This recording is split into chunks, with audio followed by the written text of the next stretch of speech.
Welcome everybody to tonight's JUMPinar. We're just waiting to let everybody join in here and then we'll get started in a little bit.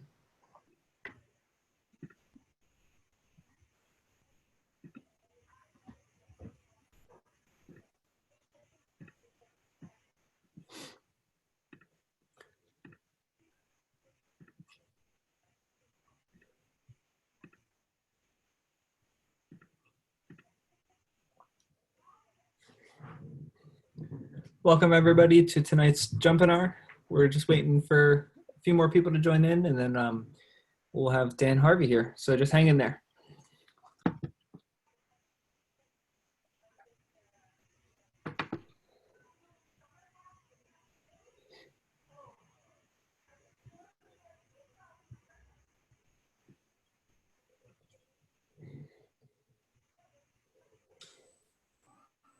So will you guys be giving me the ability to share my screen? Yep. So we're just waiting for people to join in here. We got about 30 people. I'll give it another minute or two, and Sure. then I'll allow you to share your screen once I'm done introing you and stuff. Okay.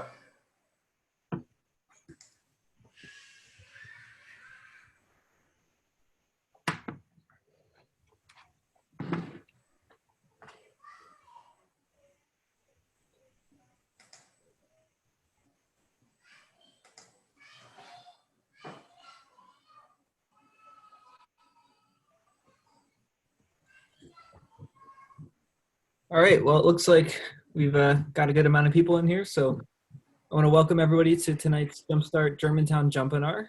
Every Monday at 7 p.m. we host these little mini training sessions. And tonight our guest is Dan Harvey. But before we get into that, I just wanted to give you a little info on how to use our platform here. If you want to submit a question, you can click the Q&A tab. It's like two little chat bubbles on the bottom toolbar. And you'll be able to submit as many questions as you want throughout the presentation. And we'll bring them up with Dan as they're applicable, but if we don't get to them all, we'll save enough for the end and we'll have a little bit of a longer format Q&A towards the end. But don't hesitate to submit questions all throughout and we'll definitely get to all of them. And other than that, we're gonna have the chat disabled for the duration of the presentation, and then afterwards we'll open that up so you guys can network and reach out for other contacts if you need them. But yeah, without further ado here, I wanna introduce our guest, Dan Harvey. And just pulling up my notes here and we'll get started. Dan Harvey is married to Erica. Oh, sorry, I got ahead of myself. Angie, do you want to give any updates on Jumpstart Germantown? Yeah, sure. So just real quick for folks who are new or haven't been here in a while, Jumpstart Germantown and Jumpstart Philly are doing loans. We've closed on quite a few during this time period that things have kind of slowed down. They're definitely picking up in the last few weeks. We're seeing a lot more applications, so keep them coming. And I also wanted to let folks know, if you did apply for the Jumpstart Germantown training program, we did send out invitations through Constant Contact last week, so definitely check if you didn't see that come through, and that will it will have all the information on the dates that that program is going to be starting in September. And we have changed the format, of course, to be all online. So we're going to have that virtual all virtual presentations, but all the information is in the Constant Contact email that was sent if you applied. I'll also just put our website in the chat for anyone who wants to apply for that program. Thanks. Cool, thanks, Angie. All right, so tonight we have Dan Harvey. And Dan Harvey is married to Erica Harvey and has two kids, Danny and Eric. He is originally from Philadelphia, but now resides in Delaware County. Daniel Harvey is a graduate of Dobbins Vocational High School, where he studied electronics, and while attending Dobbins, Daniel was chosen to participate in a co-op program working with SEPTA. After graduation, Daniel stayed with SEPTA for 18 years until 2014, when he quit to become a full-time real estate investor. In 2008, Daniel started a real estate investment company called DMH Investments, LLC, to take advantage of declining real estate prices. Since then, DMH Investments has grown into a multi-million-dollar business. The business focuses on acquiring distressed properties and rehabbing them for rentals and resale. Most recently, Daniel has become a sought-after speaker discussing the benefits of real estate investing. That's why he's here tonight. Here are some personal highlights. Oh, sorry, that's not the part. So yeah, thanks for showing up here, Dan, and we appreciate you taking the time to speak. Thank you. Thank you for having me. Sure, you should be able to go ahead and share your screen whenever you're ready, and then we're good to go. All right. All right. Well, thank you, Jumpstart.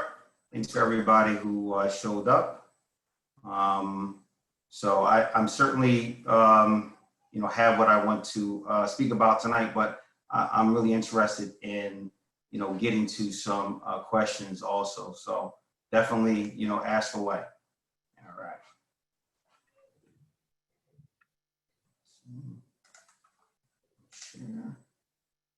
All right.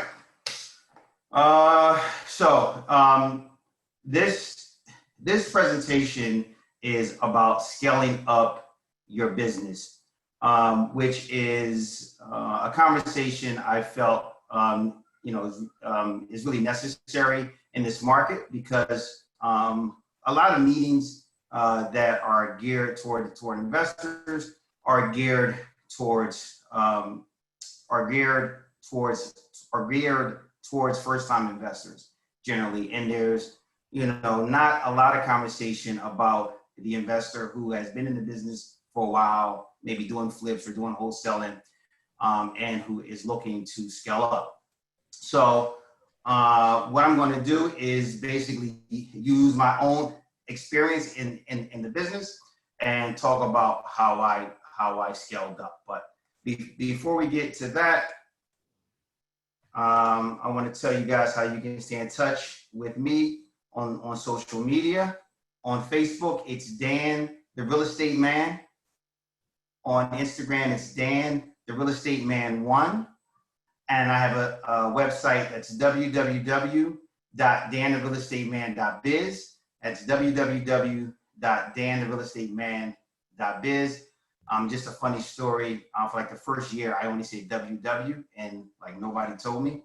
I guess people thought I had my own like internet service or something. But anyways, www.dantherealestateman.biz. I have a ton of videos, a ton of information on there for you guys. Also, for anybody who wants to just kind of get on my email list, you can text Bought the Block to 22828. That's Bought the Block to 22828. And the Bought the Block is just a reference to me buying a block of multifamily properties in Philly about 1 year ago now. So if you guys want to stay in contact and see where I'm speaking at, I'm always speaking somewhere, or just updates on my business and what's going on. Again, you can text Bought the Block to 22828. So I'm going to go through this fairly quickly because Derek did a good job with the bio. I am Daniel Harvey. It's Dan, the Real Estate Man, for those who follow me. This picture here was from our 40th birthday party, which was this past December. I was one of the fortunate ones who actually got to have a 40th birthday party. It was really nice. So I'm Philly born and raised. I was born in Southwest Philly. I graduated Dobbins. I worked at SEPTA for 18 years. I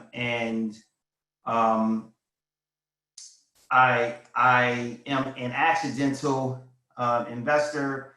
Unlike some of you guys, I really thought that I would work at SEPTA until I was 60 years old or so, and that I would retire and I would live off of my pension. I used to also, I was a promoter for years. I started off doing small clubs, working my way up to doing stadiums that were like 10,000 seaters. I would bring in artists, I'd bring in rappers. We were doing indoor basketball games, and so I thought that was going to be my way to wealth. I thought I was going to be the next Alan Heyman, for anybody who knows who that person is. But I was a young guy. I was in my early 20s. I was making some money, and my mom, who is currently a real estate agent, she was a real estate agent then as well. You know, she saw I was a young guy. She didn't want me to do what young guys generally do when they make money, which is, you know, blow it basically, right, on cars, jewelry, things that really don't hold much value. She said, well, why don't you buy real estate? And I had zero interest in buying real estate. But it's my mom, so I said, okay, I'll go out there. I'll at least look. I'll make her feel good, and then I'll let her down slowly later on. But what happened was, during the process, I realized that this wouldn't be a bad third income stream, and so I actually wound up buying a bank-owned duplex. So that started me on this path to becoming a full-time investor, which I've been going from SEPTA for about 5.5 years now. And when I turned 30, I decided that I was going to quit SEPTA when I was 35. I only had one rental, but I was buying real estate. I was actually doing really well. I think I have a natural sense for just picking really good deals, but I had no real strategy at the time. And so I decided when I turned 30, I said, well, man, if I read some books or I took some classes, you know, I could really be dangerous.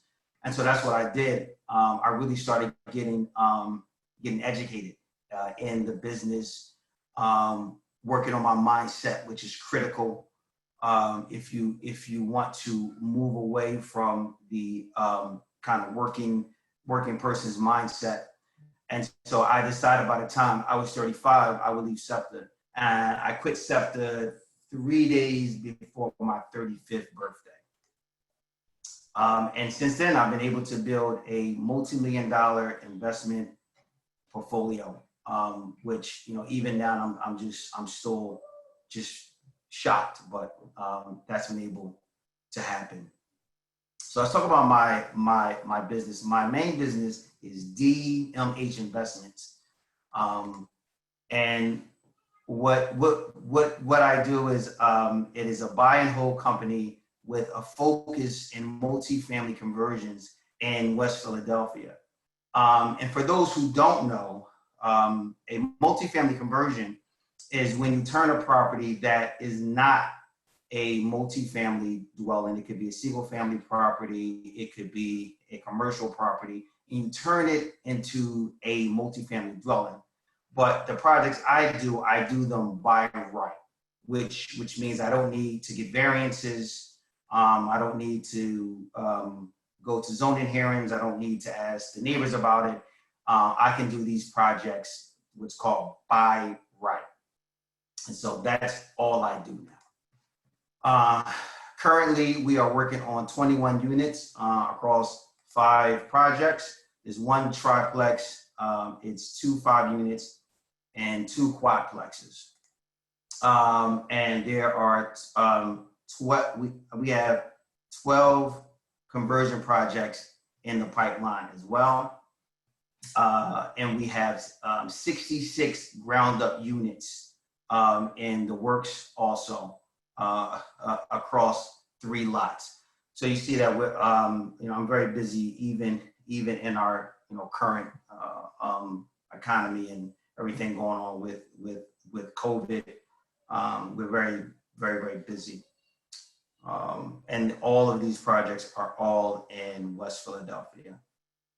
So I understand what it means to scale your business up, because like most people, I started off buying either single families or like duplexes. I did a bit of wholesaling, but I want to get into some of the nuts and bolts of how I scaled that business up. And again, I want to use my own personal experience to kind of show you how that happened, because what I've gone through, I know a lot of investors who are in my space or coming along to that space are going through some of the same issues.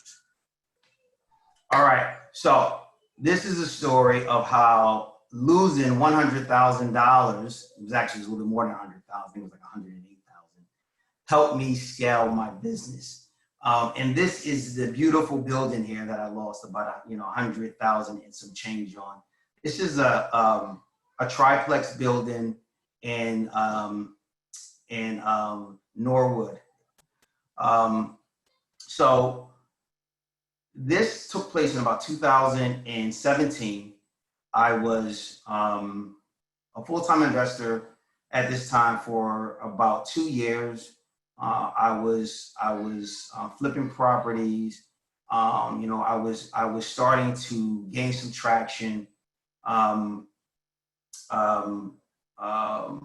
just really started to get comfortable with doing these deals on a ramped up basis, and I began to get access to a lot of private money. And so I had picked this property up. I had another quadplex that I was working on, I think like 2 or 3 flips. So I had quite a few projects happening. And what happened with what I had been doing up to this point is I would GC all of my projects. So for those who don't know, there are 2 ways that, I'm sure there's more than 2 ways, but there's 2 basic ways that you can rehab projects. One is you can hire a general contractor, and then they should, in theory, take your job from start to finish, and they hire all of the subs, and they make an override on all of the different tradespeople, right? And so that's how they make their money. Well, what I was doing was I didn't use a general contractor. I was the general contractor, and I would hire the subs. I would deal with the subs. I would pay the subs. And so that process worked well for many, many years, until I got to this until I got to this project here. In fact, these kind of multiple projects, but this is the project that really hurt the most. And what I realized is that with all of this, private money, I was getting a bunch of deals.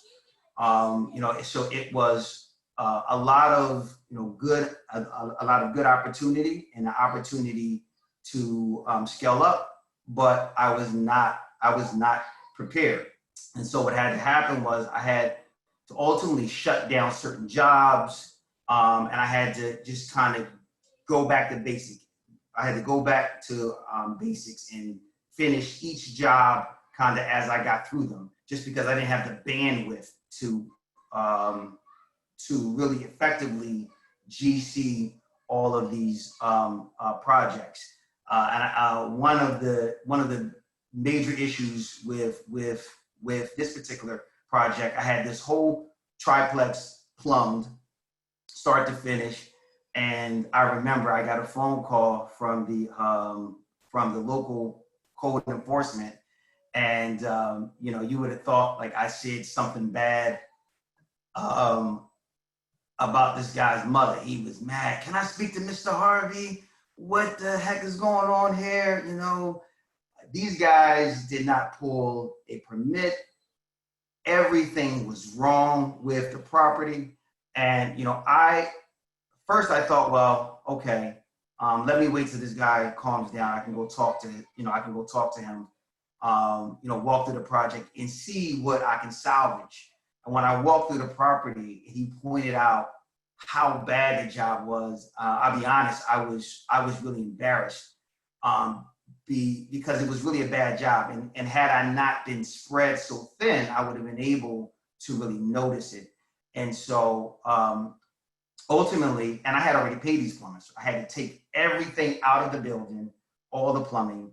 Actually, that inspector was going to allow me to keep some of the plumbing in there, but I decided to take everything out, just because I didn't feel comfortable with what was in there. So we took everything out and we had to start the project all over again, you know, as far as the plumbing goes. So let's talk about what this experience taught me about scaling, and some of the tricks that I think that you guys can use to help scale up much more effectively. All right. So what I learned, I love this guy here too. So one of the things that I learned was that what got me to the full-time investor status was not what was going to get me to the next level. And what I mean by that was, like I said, I was able to GC properties in the past, but I was only doing 1 to 2 projects at any given time. And so that was something that I could handle by myself. But once it came to doing multiple projects, I just realized that that was not a strategy that was going to really help me out. And I knew that doing multiple projects was going to be a part of my business future. So I had to figure out another way that I can still rehab these projects, but not be directly involved in every single deal.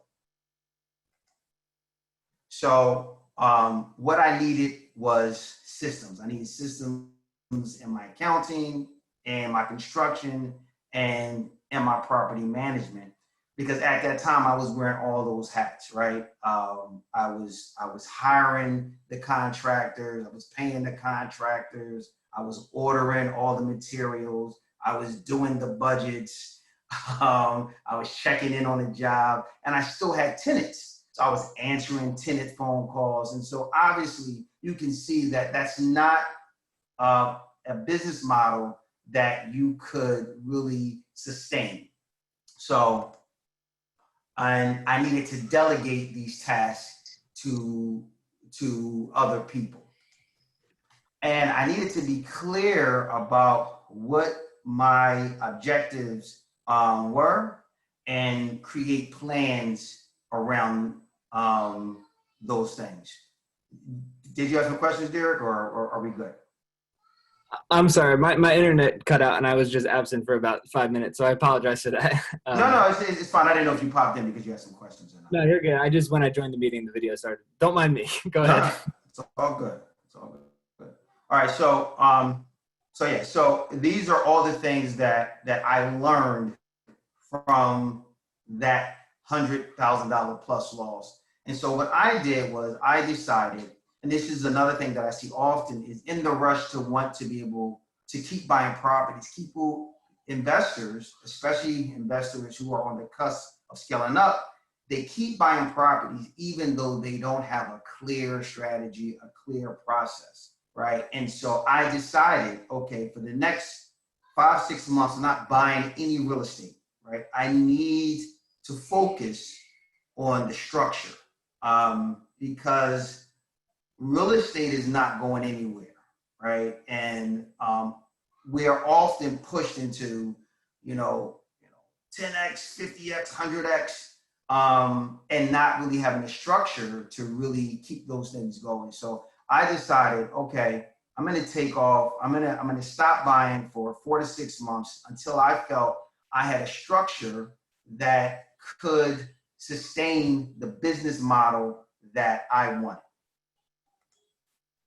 Okay, so having clear objectives.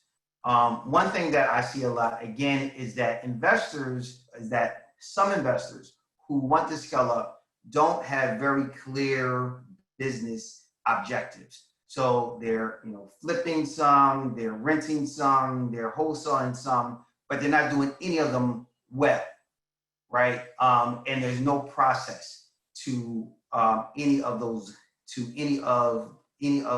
businesses. It's done in a real haphazard manner. So what I decided was I was going to focus solely on multifamily rentals, no more flips. because I realized that I was making more money with my BRRRR rentals, which is buy, rehab, rent, refinance, and repeat, than I was doing flips. And quite honestly, I just always hated doing flips. But I did them because for some reason I felt like it needed to be a part of my business. But I decided, you know what, I'm gonna let the flipping business go, and I'm gonna focus solely on multifamily rentals, right? I'm not buying single family properties. I'm not even really buying like duplexes, all right? I want really triplexes on the very low end, but really 5 units plus. And then I would focus only on the West Philadelphia multifamily deals. And that would help me because I have knowledge of the area, so I'm able to buy more units faster. It kept my rehabs really compact and close, which helped me save on costs because I was able to move contractors from one property to the next property to the next property. So for anyone who has ever been on any of my rehab tours, I try to keep my properties basically on the same block. Now, I bought a block of multifamily properties, but even in other areas, I keep them on the same sort of block. Even if they're on the next 100, I try to keep them very, very close, right? It helps keep my costs down, and it helps me operate as if I had one large building. Because everything is really close by. And it makes my property management easier, right? So when I send out my maintenance person, they can go from one property to the next or one block to the next. And it's much more efficient. And it really keeps my costs down. And so ultimately, now this is what I did, right? Obviously, you don't have to buy in West Philadelphia. This is just to give you the idea of what was done to help me scale up, to help me do more deals, and ultimately to help me be much more efficient. You want to narrow your focus to what you're really good at, right? Do you really want to do flips? And I know that I'm picking on flips, but I just particularly can't stand flips. Do you want to do wholesale deals? I've spoken to investors and asked them, like, why are you doing wholesale deals? And they say, well, because I read it in a book. It's like, you don't have to do that, right? Obviously, if you want to do it and you're good at it, great. But pick something and become excellent at it, right? Don't just be mediocre at a bunch of different strategies. Systems. So I needed systems to help me handle my increased business. And those systems were like what I talked about earlier. I was handling all of the property management. I was handling all of the project management. I was ordering all the materials. And so I needed to find systems that helped me do those things in a much more centralized manner and a much more efficient manner. I used to use Excel spreadsheets, and it was a real headache, right? Because I couldn't really get the spreadsheets to really encompass everything that I needed.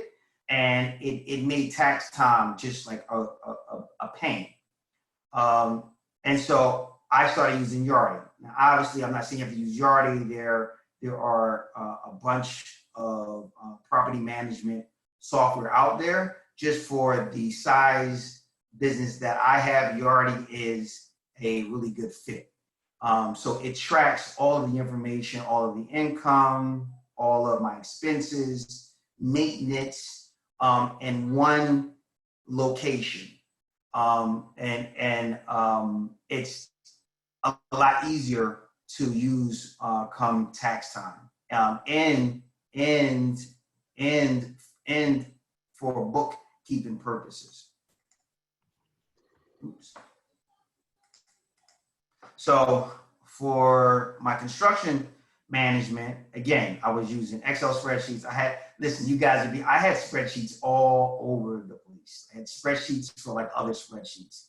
And obviously that's just a mess, right? It's really hard to track. It just takes up a lot of time trying to update all this stuff. And so I started using a software system called Builder's Trend. Builder's Trend is a professional project management software. So it allows you to interact with your project manager, if you have one, with your general contractor. It allows you to pay your general contractor. It allows you to upload contracts, to do change orders. So it's a very involved software, right? Obviously things that that Excel spreadsheets can't do. And so again, using this software allowed me to become much more efficient and much more organized, right? So I don't have all these separate spreadsheets. They're all in one software, right? So invest in systems and software that will free up time and create efficiencies in your business. You have to spend money in your business, right? Sometimes investors, we can be a little bit cheap, but definitely if scaling up is what you want to do, you have to prepare your business for that scale up, right? You have to be in front of where you want to be ultimately. You can't be in backwards. You can't be growing, buying, but your business is still here. You really need to build your business out to here and keep buying and keep building your business out and keep buying so that you can keep up with the growth. Hey, Dan, I have a question. Yes, sure. So someone's wondering, their original question was asking, what numbers should they be looking at to know if a property is a good deal? But I kind of want to apply that here and what numbers should you look at changing in these sheets to indicate growth or that you're scaling up? Is there certain numbers that you should be looking, like aiming to get a certain number higher and higher every deal you're doing, or what sorts of like changes should you be looking for in the information that you're keeping with these systems? Sure. So scaling up is a couple of things. I think a lot of times we just put it on the monetary side. So I mean that part is really easy, right? You can give yourself goals to shoot for. Okay, for each minimum deal, it's kind of easier with flips. You can say I want to at least make $50,000, right? So if you made $50,000, then you hit it. If you didn't, then you know that maybe you have to change some things up. I think one of the other important things that we don't talk about a lot. So when I became a full-time investor, I didn't do it so I can just be busy, running, right? I wanted a lifestyle. So one of the ways I look at is do I have more free time? Even if I'm making the same amount of money, do I have more free time? Can I go out to dinner and not get 100 phone calls? Can I go on vacation? Can I go to my kids' game and not get 1 million phone calls? And so there are all sorts of metrics. I wouldn't necessarily only focus on money because that's only one part of the business, right? What sort of lifestyle are you trying to create? One where you make a lot of money, but you have no free time, or and that's fine. If that's what you want to do, that's fine. But you need to be honest about what it is that you want, so that you can so that you can track that thing. One of the ways I knew I was making a big change, and this sounds very simple, but it's just one of those things. I used to be in Home Depot man, 7, 8 times a day. Like you would have really thought that I worked there. Like seriously, I knew where everything was at. And I remember, I don't know, it was last year. I think it was last year. I went into Home Depot, something for my own personal home, and I realized I haven't been in there in months. And it hit me. I said, "Whoa, all these systems are working." I went from 7, 8 times a day to not being in the store in months, to where the people was like, "Wow, damn, we haven't seen in a long time." So, you can definitely set up the metrics for how much money it is that you want to make. I would definitely I would do that quarterly, so that you can adjust as you're going along. So I would have my year-long income goal, and then quarterly I would be looking at that. You can even do it monthly, honestly, just to see if you are on track. But again, I would also look at the lifestyle, if that is important, to see if you're freeing up time by adding on all these layers of processes in systems. Great. Yeah, I think that makes perfect sense. Why you got to focus on numbers changing if you can just focus on what your day-to-day looks like. I think that's good insight for anybody, real estate or not. Oh, absolutely. Okay, so I have another question about systems here from Keith. They're wondering, how many units did you have before you realized you needed to switch to these alternative systems? Like at what point did you realize, oh, Excel's not going to cut it, I need to get something? Sure. I would be kind of lying if I said I wrote down the day, but I would say I was roughly about 30 units when I knew, like, okay, this is not like a real system at all. I am winging it. And you can be honest with yourself. A lot of times we know that we're winging it. And a lot of times some of us know that we're getting lucky. But once the economy changes and things get tougher, it starts to weed out all that luck. And so you need to really fall back on processes. But I would say I was about 30 units, roughly. I was doing more deals and more complex deals. So there's different levels of everything, right? So there's different levels of rehabs. Like most people, I started out doing, they were mostly cosmetic projects, and then they became increasingly much more complicated. So even if they were the same amount of deals, it was a much more complicated process. So even the projects I'm doing now are very complicated, right? I have to do sprinkler systems and sprinkler lines in and structural, and I'm going up floors and back and roof decks. And so even though it's the same number of deals, possibly, they are much more complex. So you have to continually look at your business and say, is there a system here, or am I really just winging it? And only you can really answer that question. Or better yet, if you can't go on vacation and your business sustains itself, it keeps going. If you are the linchpin and you can't go anywhere, if you go away, everything stops, you don't have a business. You are self-employed, which is nothing wrong with that, but but understand you are not running a business. Great. All right, that's all I got for now. If you want to go on with your presentation. We'll go on. All right, delegate. So I'm probably like most investors. I mean, this is me. I like to control everything. I mean, it's just my personality. But I understand that there is an extreme limitation to that mindset, right?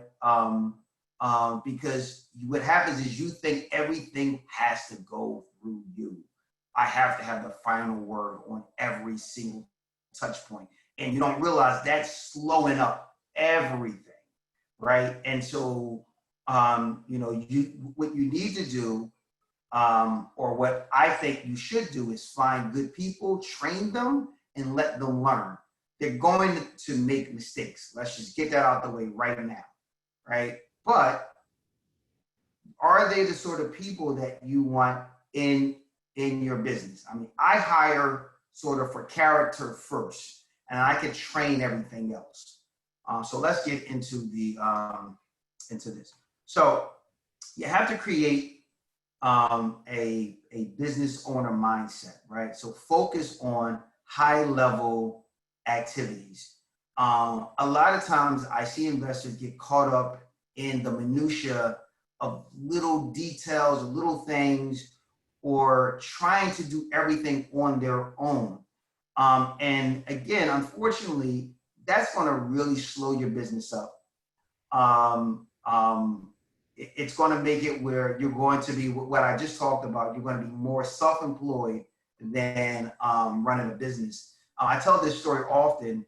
When I would buy rental properties from older landlords, they would say things like, "Oh man, you're going to really hate when it snows and you got to be out here shoveling or cleaning the leaves out of the gutters." And I would tell, I'm a decent guy, so I don't like to hurt people's feelings. I would just kind of laugh along, but I'm like, I'm not doing that now. I mean, why would I? If it's snowing outside, I want to be with my family, watching a movie, drinking hot chocolate, and let the snow shoveling guy take care of snow shoveling, right? Let the leaf gutter guy take care of the leaf gutters. You have to understand that those are not money-making activities. Maybe at minimum, they're money-saving. They're money-saving activities.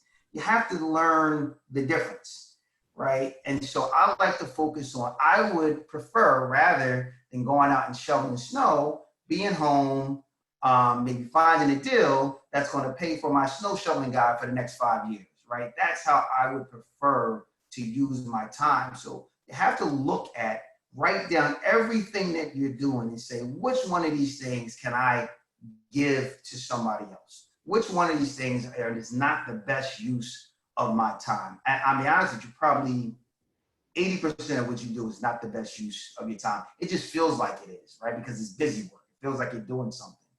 But ultimately, a lot of those tasks can be given to somebody else who can do them probably better, faster than you could, right? Because as the engine of the business, right, you should be thinking of how to bring more income into the business, right? Like I said, you can only push costs down, but so much until you're at a point where it doesn't make sense, right? Or it's not safe. So here are some of the things that I did to help scale my business up. I hired a full-time admin. Now, in all honesty, she started off as part-time, and then I mean it became fairly obvious maybe halfway through the year that she needed to be full-time, right? And again, if I'm being honest, I just didn't want to pay the money, right? So my full-time admin handles all of my property management. That alone is worth its price in gold. I no longer get phone calls from tenants, period, like none. She handles all of my sort of day-to-day admin tasks. And probably shortly I'll be hiring maybe like a part-time person to even do some of those more nominal tasks that she probably shouldn't be doing. But I had to pay a substantial salary, like a good living wage, to bring in somebody who had experience, somebody who understood real estate, and could really help take my business to the next level. And it was scary, right? It was like, wow, so this is a lot of money. Like this is what I was making when I was working, right? And like, can I really afford that? And now I'm like, how was I doing it before she came along? I don't even know how I was doing it. I don't even know how I was getting some of the things done. Because again, it goes back to what I was saying. I didn't really have a system, right? It was really haphazard. There was no structure to it. And I just kind of did it as it came to mind, or as I had time, I would just fit it in. And so now I can take those things off of my plate and I can focus on activities that actually make me money. All right. So I hired two full-time, I'm sorry, not two full-time. I hired two project managers. Now, technically, they are independent contractors, right? But they handle my all of my construction projects from start to finish. And it's been an evolving process. When I first started off, I still was very controlling of everything, right? I had to sign off on everything. And I had to be honest with myself. I said, damn, well, what's the point of hiring this project manager if I'm signing off on every single thing? And so I had to release some of that authority, and it freed up time. Did they make mistakes? Absolutely. But it was not the end of the world, right? We would fix it. We would add a new process into the business, and we would move on. So this has helped me take on, all of the projects that you guys saw earlier, and I'm able to still have time during my day. I'm able to teach students. I'm able to spend time with my kids because I've brought these people into my business, and it has helped immensely. So hiring these key players have freed up a lot of time in my business. Any questions about this, there before I move on?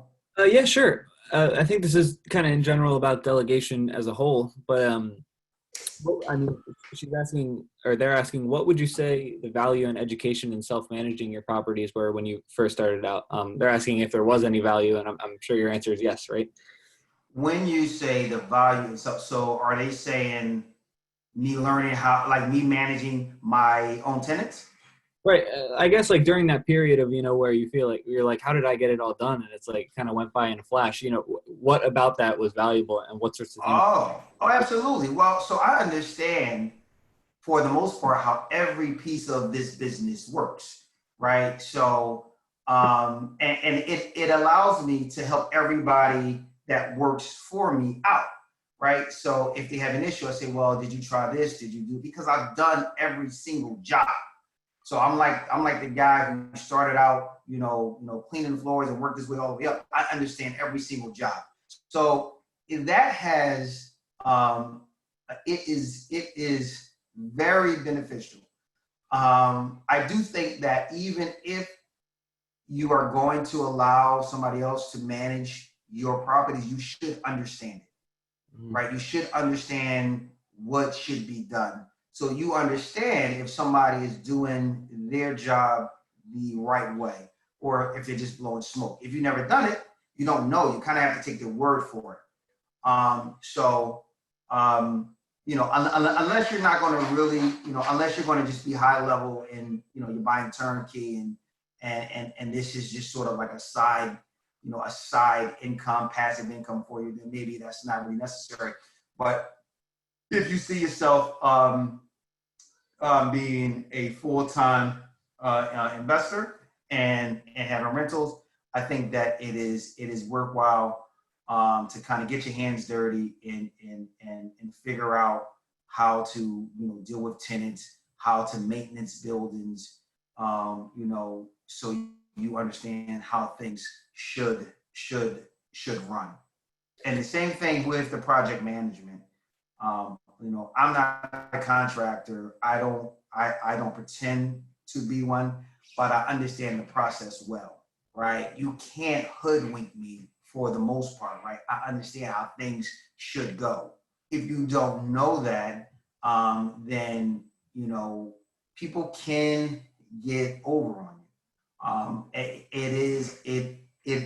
It is unfortunate, but it does happen in the business. So I think it is worthwhile, even if you're not going to project management, go to the projects, watch them, watch how they structure the subs coming in so you understand the flow, you understand how it should work. Don't be so hands off that you don't understand where your money's going. again, even if you don't want to do exactly what I'm doing, and that's fine, you should understand the process. Right. Yeah. And I think you just answered this next question here with that last little bit of your answer.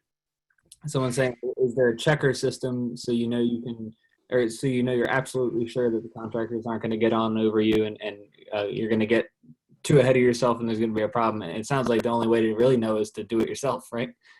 So let me get this out of anybody's head right now. There is no absolute way to know anything. Period. This is just that's going to stop you from doing anything.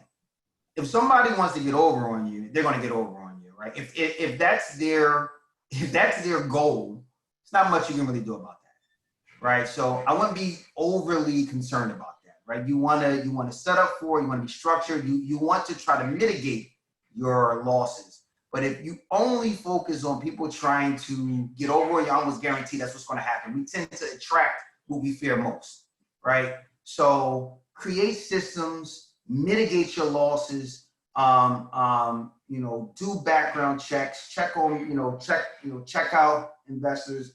I'm sorry, not investors. Well, investors also, but check out contractors.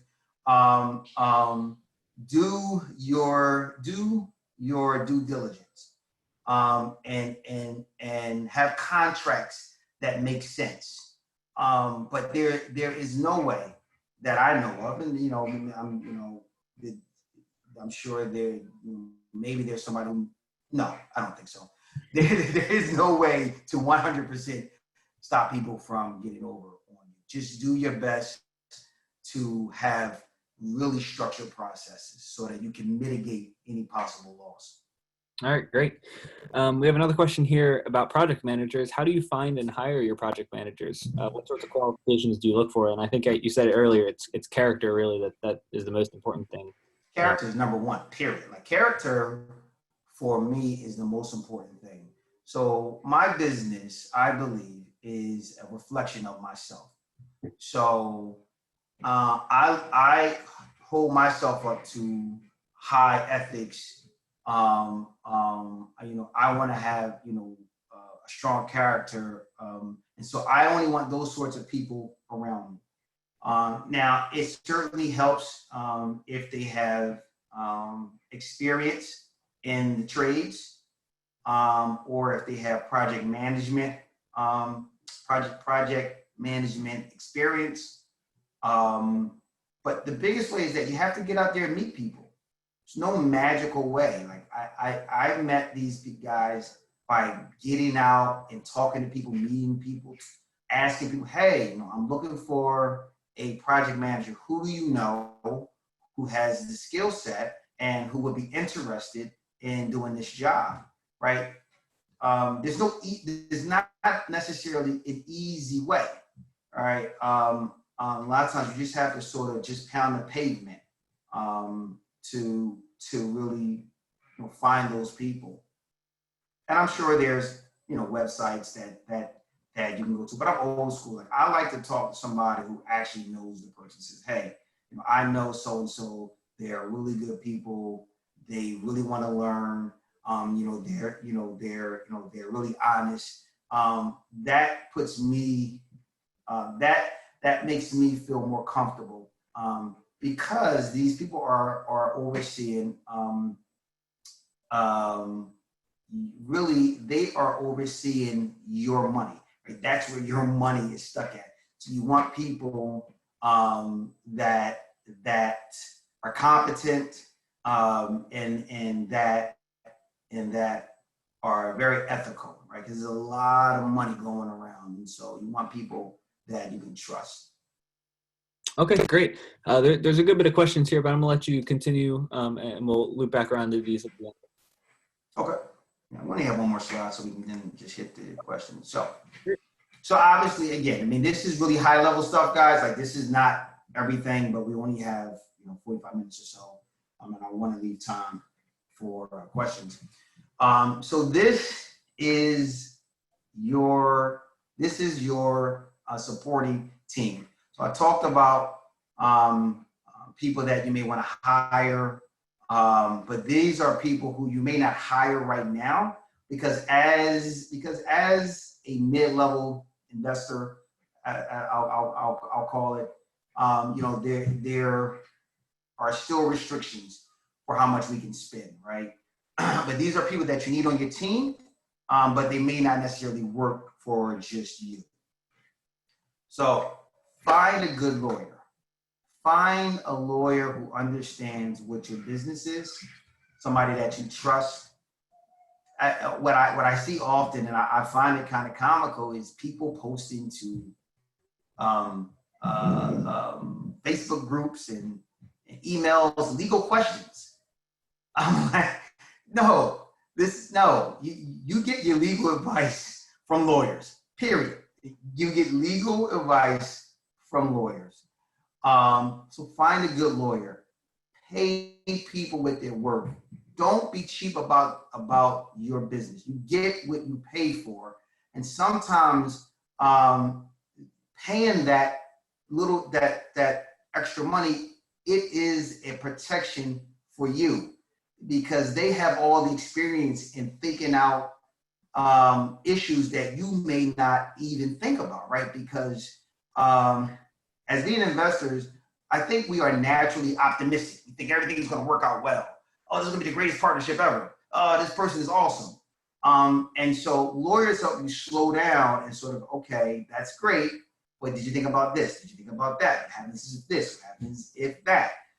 And you really, again, you start to structure a real business, and not just I was excited, I thought they were really cool, and I went into business with them, and now, they stole a bunch of money or whatever. I didn't think about what happens if they pass away, and now I'm business partners with this person's wife or husband or spouse, right?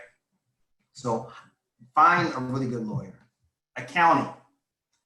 Hire an accountant whose expertise is aligned with your vision. So whatever your goals are, find the accountant that will get you there. So for me, and I've talked about this, if people follow me, I decided a while back I wanted to focus on a profit-driven business versus a deduction-focused business, right? Because I understood where I am, right? I'm in the scaling up part. I'm in the wealth building part of my business. So if my tax returns look like I make no money, it's more difficult for me to get loans. And I'm not telling anybody how to run their business. I'm telling you from experience, there is a difference between the two. People who are dead set against paying taxes and they don't show any income, they have to find more creative ways to make deals happen. I don't want to be that creative. I tell you it all the time. I don't want to be that creative. I want to find a deal, find my private money, and then go to the bank and be done with it. It's very simple. It's very clean. And so that is the path that I decided to take.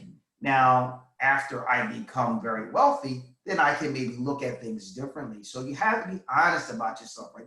You generally can't have it both ways, right? You want to go borrow $1 million from the bank, but you only showed you made $25,000. So it's very difficult. So make sure your tax returns, it will support your goals. It just makes a lot of sense, believe me. And for those who were paying attention, just as a quick aside, for everybody who was paying attention when COVID hit, look at what the first financial part of the business that fell apart was the secondary market. And for those who don't know what that is sort of like the non-banking lenders, that is the no-doc lenders. You have to show your tax returns. That collapsed immediately. It went from full blast to zero. And so there were investors who got stuck with deals that didn't get funded. I got funded during this whole COVID thing in the 7 figures. And that's through refinancing. That comes through strong financial fundamentals, right? You can go to a bank and they're comfortable lending you money, even if the market is in turmoil. So think about where you want to be at. Okay, lastly, mentors.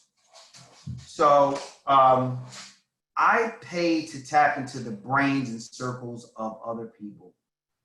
Again, the fastest way to grow is to tap into somebody else's sort of brain. Hey Dick, I'm gonna pause for 1 second, okay? Okay, yeah, no problem.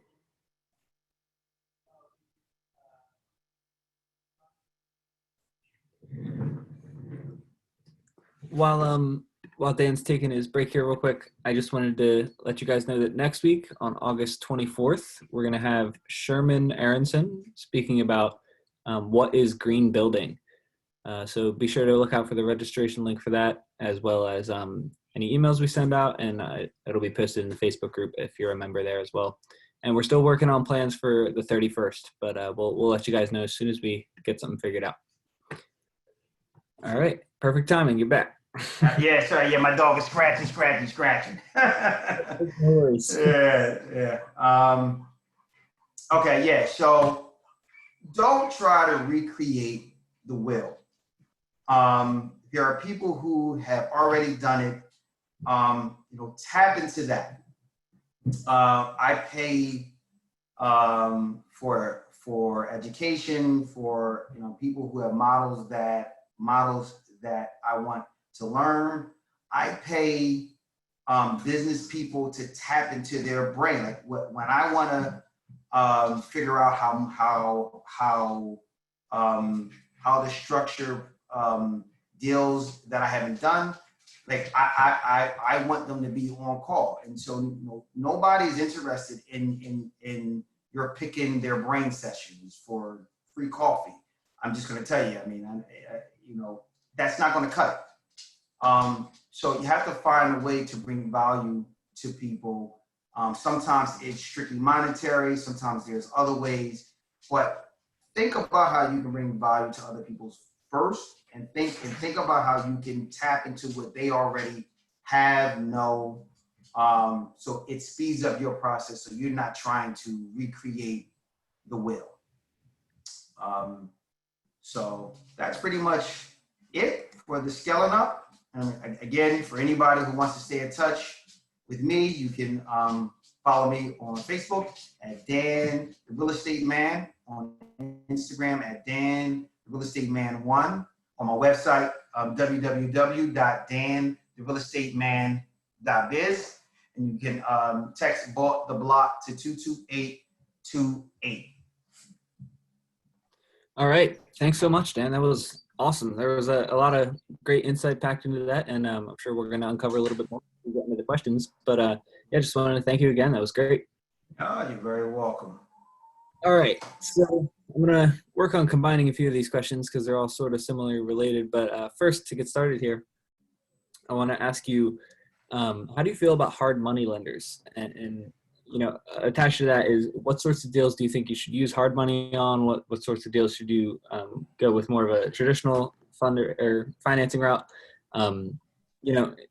What sorts of things, cause that decision of, I'm going to go hard money with this one, especially if you kind of dip your toes in both? Mm-hmm.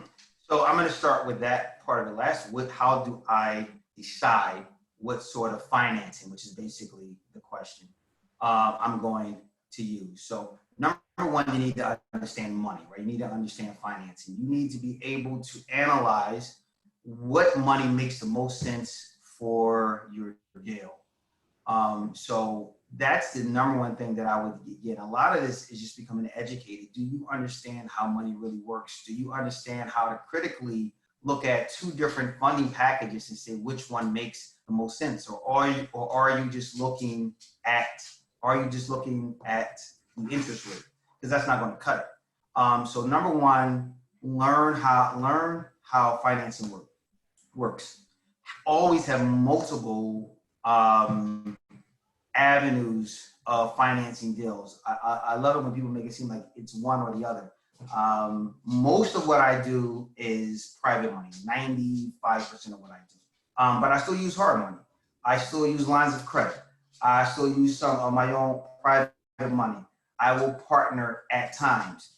So there's a lot of different ways that you can fund deals, but you have to understand how to analyze the impact of your funding source. Which way makes the most sense for the deal that you have at hand. There's no way we can go over that in this conversation unless you got another couple hours, Derek. But you have to become sophisticated. I tell people this all the time. You have to become sophisticated in your business. Real estate is much more than about the bricks. If you think real estate is just about the bricks, you don't understand real estate. The actual bricks is a means to an end. It is an asset class like other asset classes. You have to learn how to use it to your benefit, right? And understanding the finances is a really big part of that. Now, do I still use hard money? I do use hard money. One of the biggest things I would say is if you're going to use hard money, pay attention to the terms. Right? The terms is where they really make their money. It's not the interest, right? You know, the interest is fairly the same. I know Jumpstart's is really low, but generally speaking, most hard money interest rates are in the similar range, but they make their money in the terms. So that's why I say you have to be financially literate, right? How many points are they charging you? Are they charging you for the full interest from the first day, or are they charging you only for the interest on the outstanding principal? What happens if you go over the time period? What happens if you go over your loan period? So you have to understand these things, and you have to be able to understand all of the risks in all those terms and pick which one makes the most sense. Okay, great. All right, so the next couple questions I have about are zoning.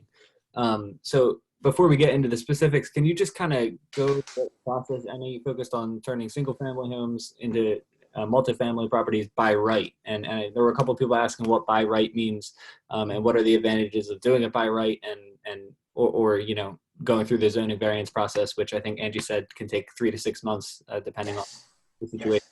But yeah, so just kind of, can you give me the rundown on what your Sure. standard process is, I guess, for that conversion? So we'll go over what a by right project is. By right is just like it sounds, right? So it means I find a property. It is currently a single family property. Let's say it is an 8-bedroom, 5-bathroom house, right? Which is in Philadelphia. That's not, that's generally people don't need an 8-bedroom, 5-bathroom house. Mm-hmm. So it's, a 3-story home. It lends itself to becoming a multifamily property.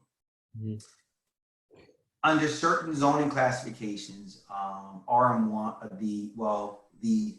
it is the RM classifications is RM 1, 2, 3, 4. And under the CMX classifications, you have the ability to turn that property into a multifamily property, what's called by right, which means if you follow the rules of the city, you can change the use of that property from single family to whatever, duplex, triplex. And you do not have to go through the zoning process. You do not have to go through the variance process. You do not have to knock on a neighbor's door and get them to sign on. You don't have to do any of that. You can do it by right. Okay, great. So this is kind of related. Michael Johnson's asking, what is the most accurate source of zoning information for potential properties? Where should you look to get confirmation? Because I know, sometimes Atlas will have something different than Redfin said or Mm-hmm. Yeah. Where can you get like a clear-cut answer about, okay, this is not going to cause me any problems down the line? I mean, what you're most accurate is if you will call it city, you call it zoning. But outside of that, for a quick check, your most reliable information is going to be atlas.philly.gov. Not even philly.gov, atlas.philly.gov. That's going to have your most accurate zoning information on the property. So that's where you can find that. And I'll give this quick tip. Because in Philadelphia, council members have the ability to change the zoning sort of just at will. They do have to go through a process, but it's almost never turned down or whatever. Right. They can change your zoning, right? And sometimes it is not reflected on Atlas right away. So what I would say is before you close on that property, I would certainly call the city and I would confirm the current zoning classification. So I would use Atlas as a quick check, but prior to closing, I would actually call the city and I would confirm. Okay, great. So also related to zoning, Tiffany's asking, what are your thoughts on rehabbing a single family home to a duplex by right with no comps in the area? So, you know, you talk about all the benefits of using a multiple property and how that's, you know, in the end better and a better cash flow. But what if there's nothing in the area that's been done like that before? Is that where you should say, oh, it's not worth it? Or is it something to pursue? Mm-hmm. Well, I'm going to tell you, anything that is 4 units and under is going to use a comp base. So I would be extremely careful. You have to think about the risk.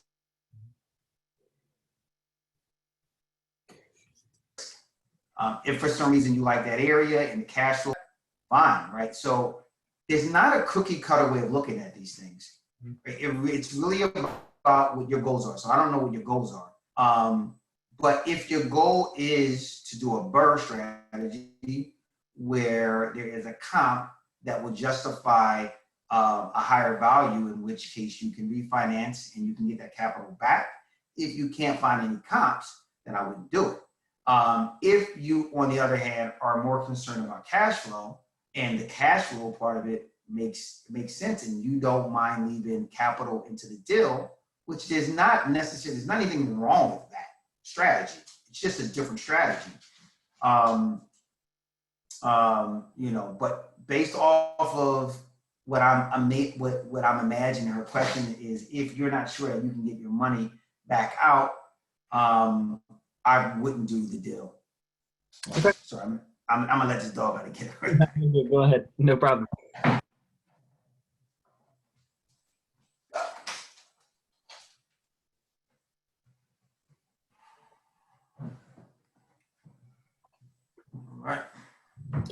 All right, so looks like our last two questions here, and then we'll get out of here. But we have Karen asking, I think you went over this a little bit with delegation, but why did you decide to do your own property management?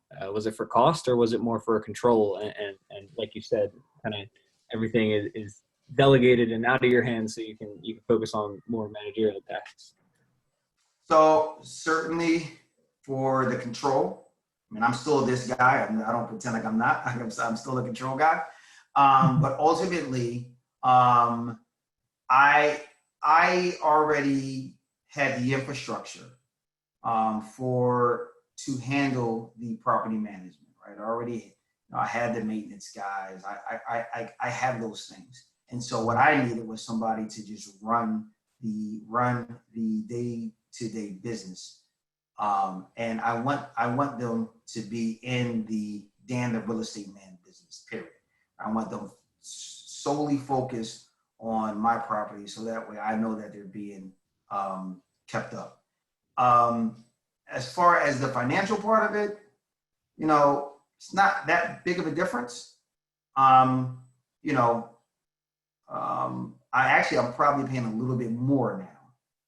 As I get more units in, and it'll balance out a little bit, but then I'll have to probably hire another person to kind of catch that overflow. So again, everything is not, for me anyway, it's not purely financial. Some things it's just the way I like them. and fit my business model. And some things are, again, about the quality of life that I want to live. So they all play a part in how I make all of my decisions. Okay, great. Teresa's asking, if you're using the BRRRR strategy, what are some ways that you can pull money out of a property owned by an LLC? Well, I mean, you can just go to the bank. LLC properties are not difficult to refinance. Most banks, well, no, let me not say most banks. A lot of banks will refinance. I recommend to use a small community bank or a local credit union. They have a strong appetite for local rental properties. So it's a ton of different lenders that you can use out there. Okay, great. And our last question here is from Karen. She's wondering, are you nervous being a landlord during the pandemic? Have you changed anything as a result? An example, criteria for new tenants, lease terms, properties that are you buying to rehab? We almost made it out without a COVID-related question, but here we are. Yeah. So am I nervous? I would say when COVID first hit, I was extremely nervous. And I would say I don't know any landlord who was not extremely nervous. And you were nervous because nobody knew, right? Nobody knew what was going to happen. I mean, we're still somewhat, there are still some unknowns, but things have sort of kind of leveled out, right? But I'll tell you what I've done. So as a whole, my business, we probably are about like 95%. We've gotten all of our rent. So we're doing really well. Mm-hmm. I was extremely proactive when it came to this COVID thing. I saw that some landlords, I think that they decided to kind of stick their head in the sand and just kind of hope. And I decided right away I was not going to hope. So we reached out to tenants, asked them how they were doing, asked them if they were affected by this at all, if so, how. Do you expect there to be a disruption in your income? If so, how much? If you were laid off, can you get us a letter from your job so we can work things out? So at least we have some sort of paper trail. We gave them resources to not only pay their rent, but to help with their bills, to help with finding food. And so we decided that we were going to treat the whole person and not just treat them as a commodity almost, and people really appreciated that. Mm-hmm. And ultimately, I think that if you treated your tenants well prior to COVID, they were going to do right by you. If you did not treat your tenants well, and only but there are some landlords who just don't do a good job of it. And so this was their tenants' opportunity to kind of get back. And so they did. So as of right now, I am cautiously optimistic. It all depends, a lot of it, on what the government does as far as keep giving people, help. As far as me buying, yes, I would say I am, unless it's an absolutely stellar deal, I probably wouldn't take the risk right now. But that's more about Philadelphia too, just in general, right? And their landlord just policies and where that's going. But yeah, so that's how we're handling COVID. All right, great. Well, I think that wraps it up. And Angie had to run out of here. She said she had to handle her kids. So okay. I said, get out of here. You're good. Yeah. But yeah, next week on August 24th, we're going to have Sherman Aronson talking about what is green building. And we're still figuring out plans for the 31st, but soon we'll be announcing that and have it up on our events page and such. And as always, you can go to jumpstartgermantown.com/jumpinars, and you can find recordings of every previous Jumpinar we've had. This one should be up tomorrow morning. And the link will be ready to go for you guys to view it again if you want to share it with your friends or wanted to go back to a certain part. And yeah, I think other than that, we're all set. Thanks so much, Dan. I really appreciate it. It was a great presentation, and I'm sure Thank you. we're going to be circulating this recording a lot. We're building quite the encyclopedia here of real estate. This is a good addition, so thank you. Yeah, nice. A nice catalog of knowledge. And I'm going to tell people, I mean, this is a big part of really how you scale up. You learn from other people. Take this time that could have been your own private time, your own downtime. We all have busy lives to really get educated and learn how to run a real business. So thanks for having me. And I hope everybody does extremely well in this business. Great. All right. Thanks so much, Dan. I'll see you later, and thanks everybody for joining, and we'll see you next week. All right. All right. Good night, everybody. Good night.